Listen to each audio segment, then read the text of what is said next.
Bonjour à tous, on commence cette revue de presse en France avec le retour de Neymar au Parc des Princes qui avait lieu hier soir.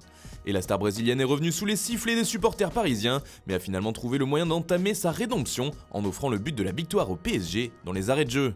Et quel but! Un sublime retourné pied gauche qui vient trouver le poteau de Matt Sells qui ne peut rien faire. Neymar marquera même un autre but dans la foulée, finalement refusé pour hors-jeu. Score final 1-0 pour Paris contre Strasbourg, et pour l'équipe, c'était à couper le sifflet. Du côté du Parisien, on y voit aussi du génie. Quel pied de Ney, s'exclame le quotidien francilien.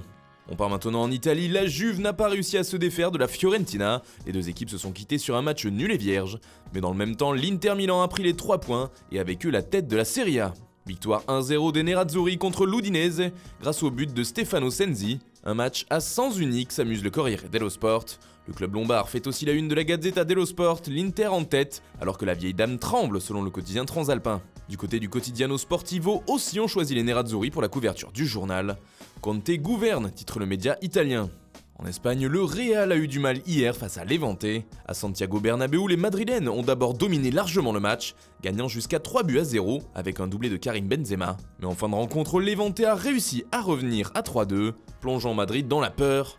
Du ciel au purgatoire, résume ainsi AS. Le journal ibérique ajoute que James Rodriguez a joué une super partie.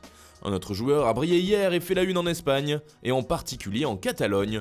Il s'agit d'Ansu Fati. Le jeune joueur blaugrana a encore brillé hier, ouvrant le score face à Valence et permettant au Barça de l'emporter assez largement 5-2. En dessous de quelle planète viens-tu, se demande Sport.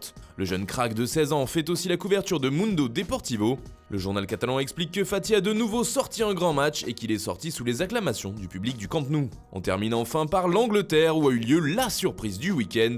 En effet, Norwich City a créé la sensation en battant le double champion de Première Ligue en titre, 3-2. Avec encore un but de Teemu Pukki, et forcément la chute des Sky Blues fait beaucoup parler ce dimanche outre-Manche. Attention à l'écart, se régale le Daily Mail. Pour le Daily Express, les Citizens se sont fait terrasser par des canaris.